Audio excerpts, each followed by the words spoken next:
할렐루야. 오늘은 교회들에게 하시는 말씀 5번째 시간으로 4대 교회 이야기를 통하여 오늘 우리에게 주님이 무엇을 말씀하고 계시는지 함께 듣고 또 그 말씀을 의지하여서 우리의 믿음이 도전하는 믿음 될 수 있기를 간절히 소망합니다.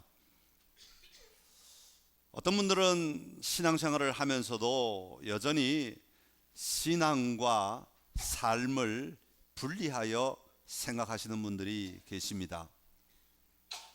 우리의 삶이 우리의 모든 시간들을 주도하고 있고 그 삶을 도와주기 위한 하나의 수단으로서의 신앙을 가질 때가 있다는 거죠.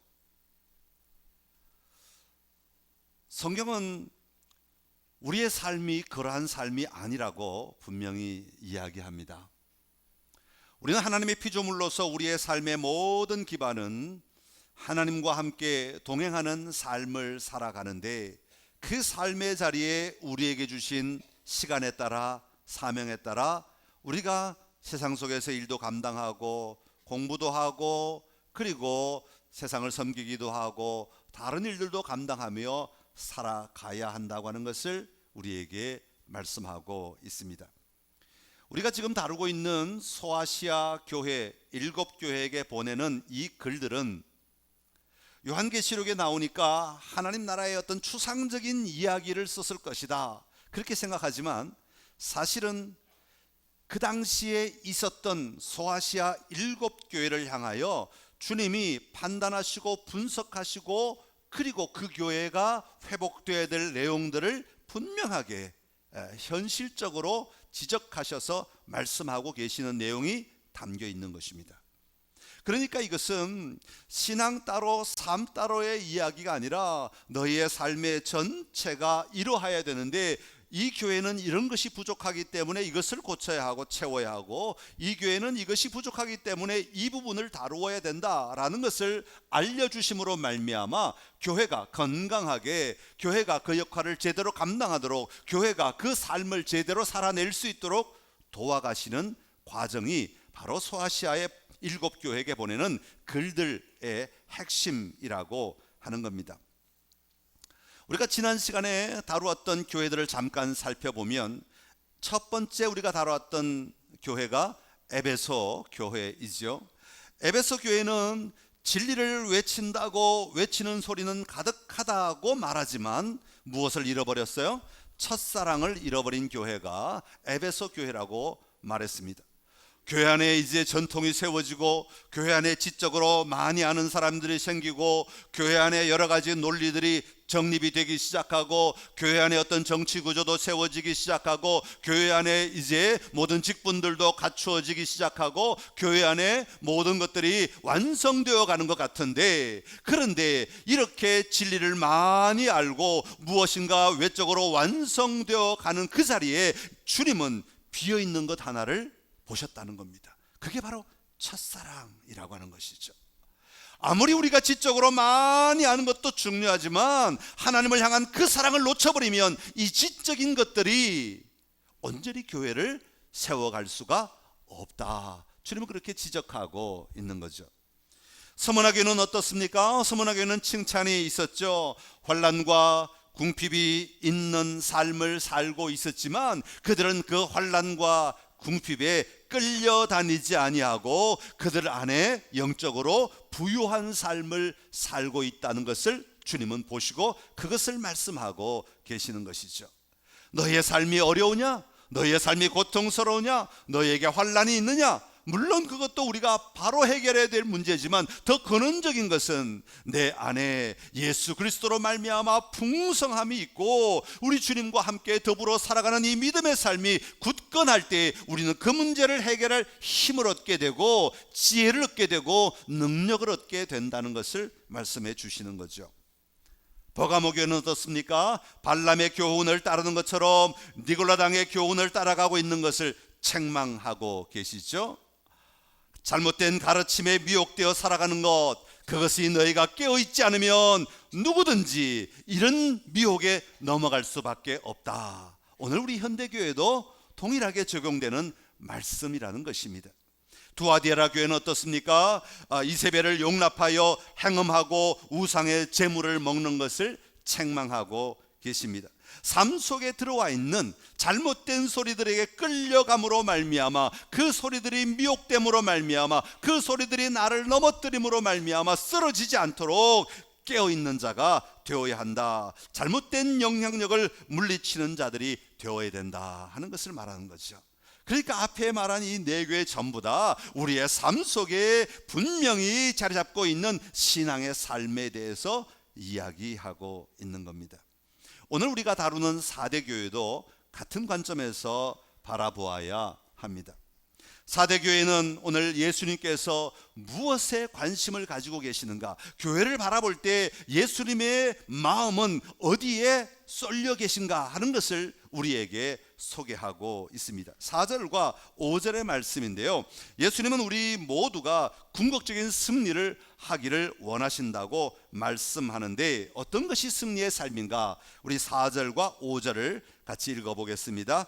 그러나 4대에 그 옷을 더럽히지 아니한 자 몇 명이 내게 있어 흰 옷을 입고 나와 함께 다니리니 그들은 합당한 자인 연고라. 이기는 자는 이와 같이 흰 옷을 입을 것이요 내가 그 이름을 생명책에서 결코 지우지 아니하고 그 이름을 내 아버지 앞과 그의 천사들 앞에서 시인하리라. 아멘. 예수님께서 4대 교회를 바라보시면서 주목하고 계시는 것은, 눈에 딱 담고 계시는 모습은 뭐냐면 자기 옷을 더럽히지 않은 몇 사람이 있다라는 것입니다. 자기 옷을 더럽히지 아니하고 흰 옷을 입고 살아가는 그 사람들을 향하여 예수님은 지금 집중하고 계신다 하는 것을 소개하고 있습니다. 자기 옷을 더럽히지 않았다는 것은 무슨 의미를 가지고 있습니까? 지금 환경이, 그들이 살아가는 환경이 흙탕물도 있고 지저분한 건물들도 있고 상황이 옷을 더럽힐 수밖에 없는 상황임에도 불구하고 정말 깨어 있어서, 정말 긴장하고 있어서 그 옷을 더럽히지 않았다라는 의미가 담겨 있는 겁니다. 당시 4대라고 하는 지역에는, 4대 교회가 있는 4대라고 하는 지역에는 뭐가 유명했는가 하면 금광이 유명했습니다. 4대에 꼭 놀러 가시기 바랍니다. 금이 지천에 널려 있는 곳이 4대라고 합니다. 금은 오늘날 사람들만 좋아한 게 아닌 것 같아요. 2000년 전에도 금 그러면 그냥 다들 눈이 휘둥그레져서 금덩어리 찾으러 많이 다녔던 것 같습니다. 그러니까 이 4대 지역에 금광이 많이 있다 보니까 주변의 강대국들이 가만두질 않습니다. 수시로 와서 이 금을 뺏어가는 겁니다. 금을 좀 캤다 하는 정보가 들리면 또 와서 뺏어가고. 그러니까 이 강대국들의 공격이 얼마나 이들을 힘들게 하는지, 이들을 피폐하게 하는지 모릅니다. 여러분, 우리의 삶의 자리가 힘들면 사람들이 종교를 찾는다는 사실을 알고 계십니까? 사람들이 종교를 찾기 시작해요. 그때 사람들이 우상들을 섬기기 시작합니다. 우상들을 의지하기 시작합니다. 이런 어려움으로부터 나를 좀 보호해달라고 우상들을 섬기기 시작하는 거예요. 그런데 한 우상만 섬겨가지고는 이게 문제가 해결되지 않아요. 그러니 이것도 섬기고 저것도 섬기는 종교가 잘못된 사고 구조로 그들의 머릿속에 자리하게 된 거죠. 그런 상황 속에서 복음이 전해지게 되었고, 그 복음을 받아들인 사람들이 교회 공동체를 이루게 되었는데, 이 4대 교회 공동체 안에 많은 사람들이, 거의 대부분의 사람들이 이런 혼합된 종교 속에 복음도 하나 더 추가하여 믿는 그런 신앙을 가지게 되었다 하는 그런 이야기입니다. 대부분의 성도가 정말 올곧게 예수님이 나의 그리스도이심을 고백하고 예수님 외에는 다른 어떤 것도 나에게 대안이 되지 않습니다, 나에게 해답이 되지 않습니다 라고 분명히 고백하며 예수님만이 나의 주님이십니다, 나의 메시아이십니다, 나의 구원자이십니다 고백하는 것이 아니라, 대부분의 성도가 자기가 편리한 대로 예수님을 이용하는 사람으로 전락해 버리고 말았는데, 그런 환경 속에서도 예수님이 나의 메시아입니다, 나의 그리스도입니다라고 올곧게 신앙 고백하는, 다시 말하면 자기 옷을 더럽히지 않은 사람들이 몇 명 있더라 하는 겁니다. 이런 사람들을 흰옷을 입은 사람이라고 말하는데, 요한계시록에는 7장에 보면 한 번 더 흰옷 입은 사람들의 모습을 이렇게 소개하고 있습니다. 요한계시록 7장 13절 14절의 말씀을 같이 읽어보겠습니다. 장로 중 하나가 응답하여 나에게 이르되 이 흰옷 입은 자들이 누구며 또 어디서 왔느냐? 내가 말하기를 내 주여 당신이 아시나이다 하니, 그가 나에게 이르되 이는 큰 환난에서 나오는 자들인데 어린 양의 피에 그 옷을 씻어 희게 하였느니라. 아멘. 하나님의 보좌 앞에 셀 수 없이 많은 사람들이 그곳에 서서 흰옷을 입고 종려나무 가지를 흔들며 보좌와 어린 양 앞에 서서 노래를 부르는 겁니다. 구원은 보좌에 앉으신 우리 하나님으로부터 나온다. 우리의 참된 구원은 어린 양께 있다, 예수 그리스도에게 있다 외치는 장면이 하나님 나라의 보좌에서 일어나고 있는 일들이라고 소개하고 있습니다. 여기서 보면 요한은 이 흰옷 입은 사람들이 누군가 하는 것을 소개하고 있는데, 뭐라고 소개하고 있는가 하면 큰 환난 가운데서도 넘어지지 아니하고 남아있는 자들이다, 그렇게 말하고 있습니다. 그냥 남아있는 게 아닙니다. 때로는 물이 튀고, 때로는 옷이 더럽혀지고, 때로는 힘든 상황 속에 끌려갔다 할지라도 다시 예수 그리스도 앞에 나와서 예수 그리스도의 피로 자기 옷을 씻어서 희게 만든 사람들이다. 끊임없이 예수 그리스도로 말미암아 회복하고 회복하고 회복하고 회복한 사람들이다 라는 것을 말해주고 있습니다. 박해와 어려움 가운데서도 때로는 흔들릴 수도 있고, 때로는 넘어지기도 하고, 때로는 쓰러지기도 하지만 다시 힘을 내서 예수 그리스도를 의지하여 다시 주님 앞에 선 사람들, 다시 도전하여 순수한 신앙을 지켜낸 사람들을 흰옷 입은 사람이라고 말씀하고 있고, 예수님은 그들을 바라보고 계신다고 말씀하고 계신 것입니다. 사랑하는 성도 여러분, 예수님의 궁극적인 관심은 흰옷을 입은 사람들에게 있습니다. 마침내 자기 옷을 더럽히지 아니하고 하나님의 보좌 앞에 서서 흰옷을 입고 보좌에 앉으신 하나님을 찬양하며 보좌 옆에 앉으신 어린 양이신 예수 그리스도를 찬양할 수 있는 사람들을 주님은 찾고 계시는 것입니다. 교회가 처음부터 이런 사람들이 모였습니까? 그렇지 않습니다. 교회는 자기 옷이 더럽혀진 사람들, 때로는 자기 옷이 찢어진 사람들, 때로는 자기 옷이 헤어진지도 모르고 정신없이 돌아다니는 사람들이 와서 예수 그리스도 어린 양의 피로 말미암아 자기 옷을 씻고 씻어서 빨고 또 빨아서 깨끗해진 사람을 이야기하는 것이죠. 여러분, 우리 선창교회가 흰옷 입은 사람들로 가득한 교회가 될 수 있기를 간절히 소망합니다.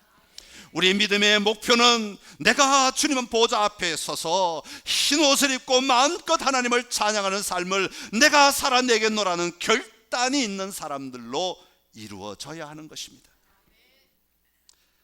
어떻게 해야 그런 사람이 될 수 있을까요? 그래서 교회에 앉아 있는다고만은 되지 않을 것 같아요. 그래서 예배 한두 번 드렸다고 될 문제는 아닌 것 같습니다. 궁극적으로 말하면 우리는 예수님의 제자가 되어야, 예수님의 제자가 되어야 그 흰옷 입은 사람들처럼 살아갈 수 있게 되는 것 같아요. 예수님의 제자는 누구입니까? 예수님을 따르는 자가 되어야죠. 예수님 때문에 내 삶을 바꾼 사람들이어야 합니다. 그리고 예수님이 주신 사명을 올곧게 붙들고 그 사명 내 것으로 알고 감당하려고 몸부림치며 나아가는 사람들이 예수님의 제자 아니겠습니까? 우리 교회 안에 예수님의 제자로 온전히 세워지는 역사가 날마다 풍성하게 일어남으로 말미암아 우리 모두가 하나님의 보좌 앞에서 마음껏 하나님을 찬양하고 예배하는 아름다운 은혜가 있기를 간절히 기원합니다. 여러분, 4대 교회의 문제는 다른 교회와는 조금 근원적으로 차이가 있습니다. 버가모 교회나 두아디라 교회는 사람들이 다 좋은데, 대부분 다 좋은데 그 중에 몇몇이 잘못됨으로 말미암아 영향력을 작은 데서 퍼뜨려가, 나쁜 영향력을 작은 데서 퍼뜨려가는 거예요. 그러니까 다 좋은 사람들이 많이 있기 때문에 충분히 그 좋은 사람들을 붙들고 의지함으로 말미암아 한두 명의 잘못된 것들을 이겨낼 힘이 일어나는 거죠. 그런데 이 4대 교회는 반대예요. 다 가짜야. 다 잘못되고 있어. 그 중에 살아남은 자들이 있다는 거죠. 이게 쉬운 일이 아니란 말이에요. 어려운 일이란 말이죠. 이런 신앙생활하는 것이 결코 쉬운 일이 아니에요.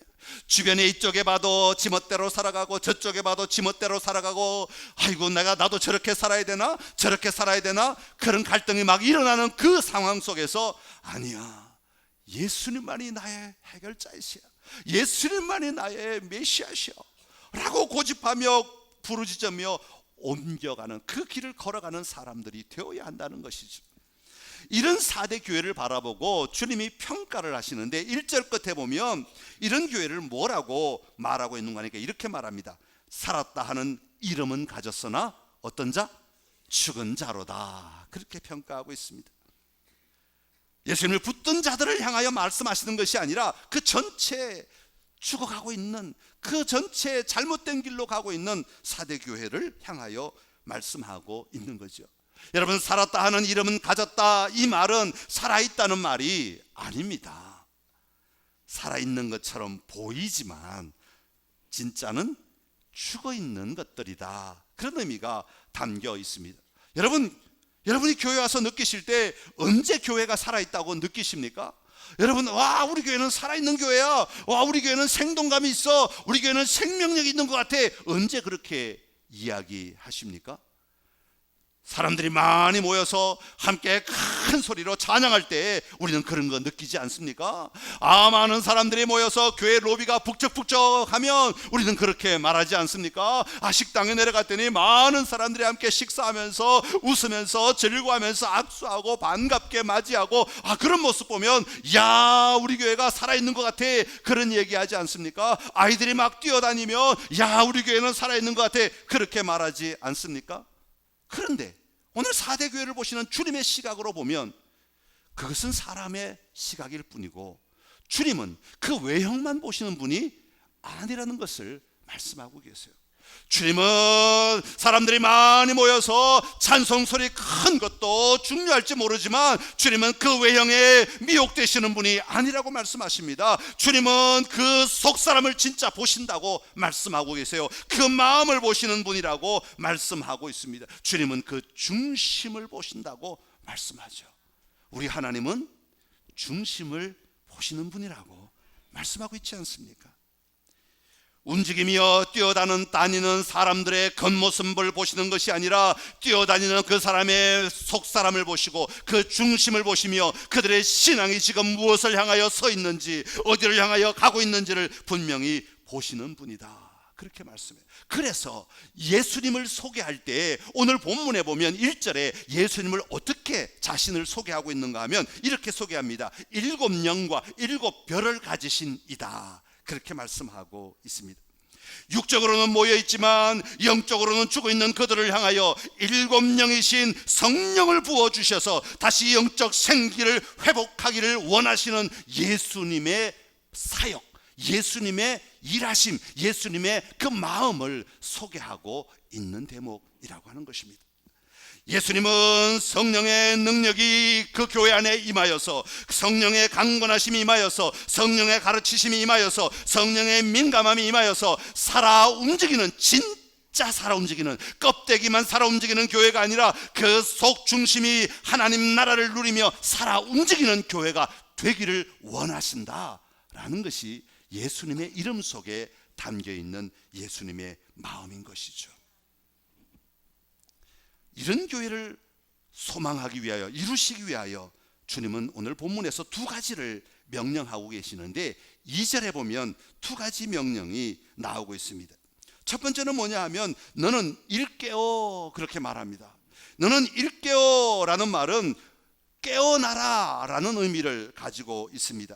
긴장하고 정신을 차려라 라는 말입니다. 누워있지 말고 죽은 상태로 있지 말고 일어나 숨을 깊게 쉬라는 말입니다. 다시 말하면 너의 육신의 호흡을 말하는 것이 아니라 너의 영적 호흡을 다시 일으켜라, 그 얘기를 하고 있는 겁니다. 영적으로 생각 없이 살아가고 영적으로 나태하고 영적으로 하나님을 향하여 내 마음을 모으지 못하는 그 중심에 성령의 이 아름다운 능력을 불어넣어, 성령의 생기를 불어넣어, 성령의 생명을 불어넣어 다시 깨어나라, 다시 일어나라, 다시 영적 호흡을 해라 요구하고 계신 것입니다. 사랑하는 성도 여러분, 이 이야기는 4대 교회를 향하여 주시는 말씀일 뿐 아니라 오늘 우리 교회를 향하여 주시는 말씀인 줄로 믿습니다.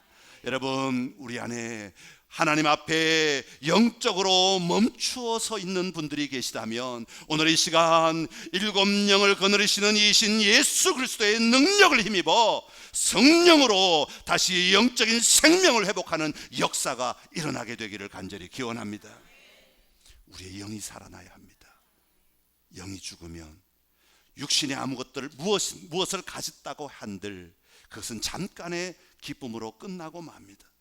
그것이 우리를 영원한 자유함으로 영원한 안식으로 인도하지 못한다는 것을 기억해야 할 것입니다. 두 번째 명령은 그 남은 바 죽게 된 것을 굳건하게 하라, 그렇게 말씀하고 있습니다.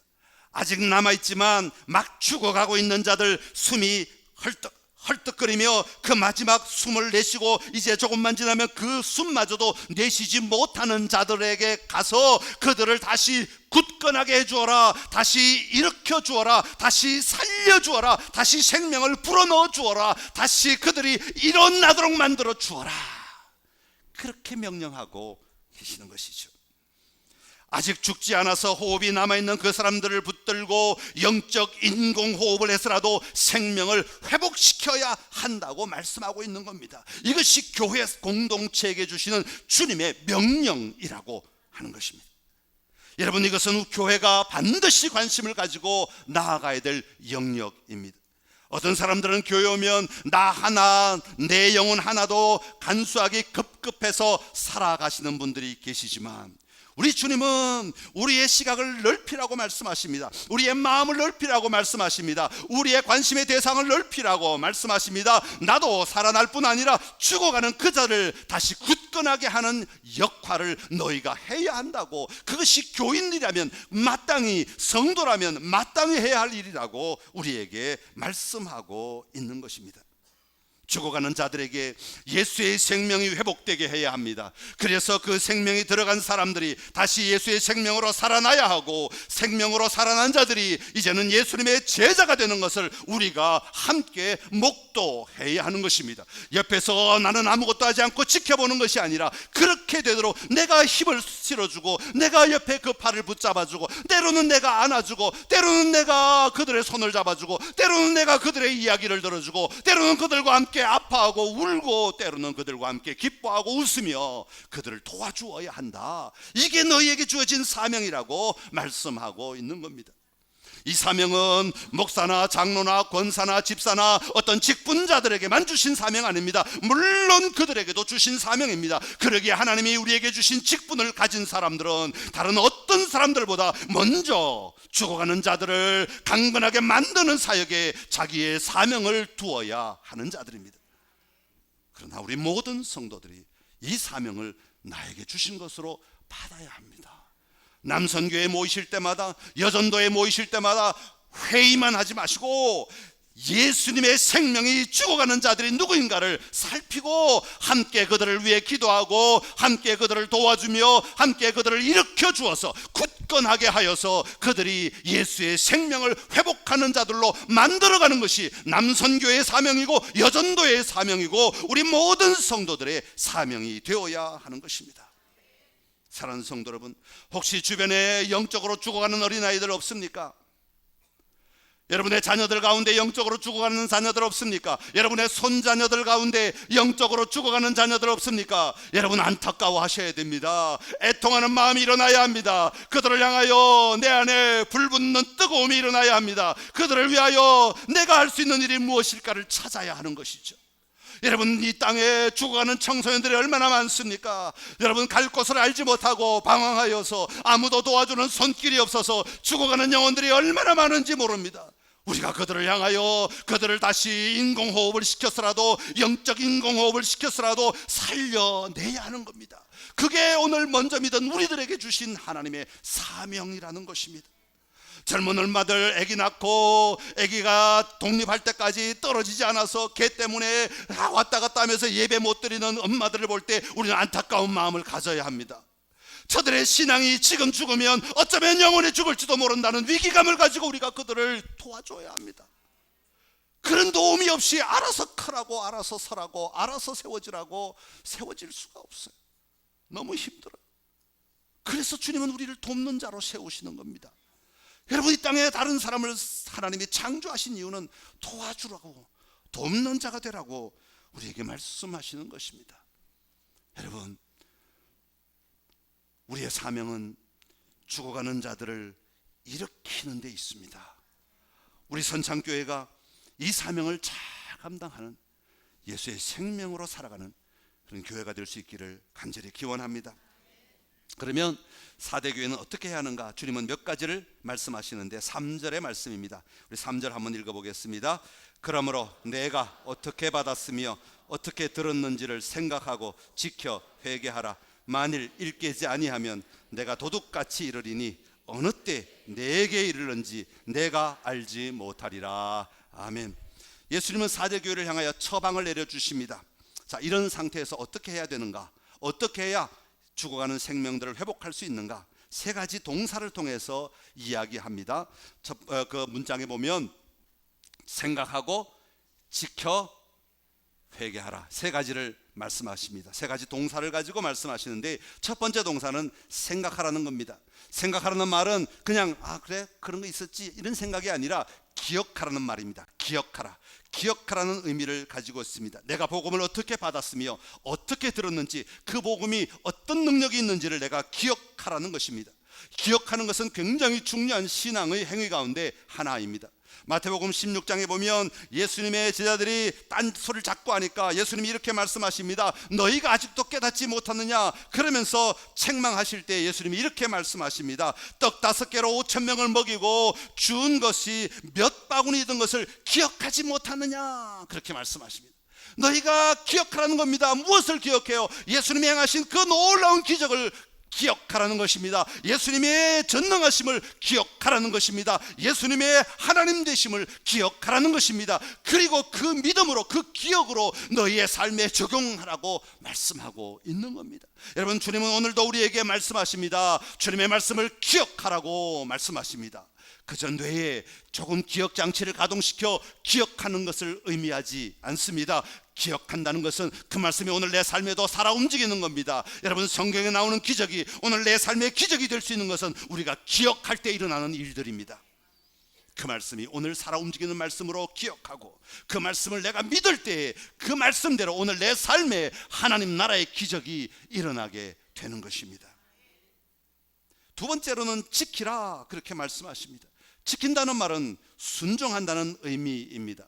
복음을 행동으로 옮겨지게 하는 것입니다. 내 삶의 현장에, 내 삶의 순간순간에 주님의 말씀이 적용되게 해야 하는 겁니다. 그래서 그리스도인들은 듣기만 하는 자들이 아니라, 듣기만 할 뿐 아니라 행동하는 자들이 되어야 한다고 말씀하고 있습니다. 복음의 삶을 살아내려고 내 삶의 현장에 발걸음을 옮기고 손을 내밀고 마음을 열고 도전할 때 거기에 해답이 일어나게 되는 것입니다. 문제가 해결되고 거기에 생명의 역사가 일어나게 되고 죽은 교회가 아니라 살아난 교회로 변화되는 역사가 일어나게 된다고 말씀하고 있습니다. 그리고 마지막으로는 회개하라고 말씀하십니다. 회개한다는 것은 기억한다는 것과 연결되어 있습니다. 기억할 때, 주님의 말씀을 기억할 때 우리는 우리의 잘못된 것이 무엇인지를 회개할 수 있게 되지요. 그래서 기억한다는 것과 회개한다는 것은 연결되어 있는데, 말씀에 기초하여 우리의 삶을 돌아보고 다시 돌이켜 하나님의 말씀대로, 예수님의 말씀대로 살아가는 삶을 끊임없이 계속해서 이어가는 것을 이야기하는 거죠. 그러나 이런 회개가 없는 자들을 향하여 주님은 3절 밑에 보면 이렇게 말씀하십니다. 만일 일 깨지 아니하면, 깨어나지 아니하면 내가 도둑같이 이르리니 어느 때 내게 이르는지 내가 알지 못하리라. 우리 주님 언제 오실지 모르기에 우리는 나중에 깨어있는 자가 아니라 지금 깨어있는 자가 되어야 한다고 말씀하고 있습니다. 여러분, 오늘의 신앙을 회복하십시오. 내일의 신앙 아닙니다. 지금의 신앙을 회복하십시오. 우리의 결단은 지금이어야 합니다. 우리의 믿음의 고백은 지금이어야 합니다. 지금 이 시간부터 내 믿음의 회복과 내 믿음의 승리와 내 믿음의 생명력을 회복함으로 주님이 기뻐하시고 원하시는 흰옷 입은 성도들이 되어야 하는 것입니다. 바라기는 우리 선창교회가 이 믿음으로 담대하게 나아가심으로 예수의 생명을 회복하고 그 생명으로 제자들을 삼고 그 제자들로 말미암아 함께 하나님의 아름다움을 선포하는 복된 교회가 될 수 있기를 간절히 기원합니다. 우리 시간 함께 같이 좀 찬양하며 고백하기를 원합니다. 다 같이 하셨으면 일어나셔서 같이 고백합시다. 하나님, 우리를 사용해 주십시오. 내가 그 자리에 서 있겠습니다. 내가 그 도구가 되겠습니다. 내가 그 통로가 되겠습니다. 우리에게 소원이 하나인데 주님 다시 오실 그날까지 우리 가슴에 새긴 주 십자가 사랑 나의 교회를 사랑케 하네. 주의 교회를 향한 우리 마음 희생과 포기와 가난과 고난 하물며 죽음조차 우릴 막을 수 없네. 우리 교회는 이 땅의 희망. 교회를 교회되게 예배되게 우릴 사용하소서. 진정한 부흥의 날 오늘 임하도록 우릴 사용하소서. 사랑으로 성령 안에서 성령 안에 예배하리라. 자유의 마음으로 사랑으로 사역하리라. 교회는 생명이니 교회를 교회되게 예배되게 우릴 사용하소서. 진정한 부흥의 날 오늘 임하도록 우릴 사용하소서.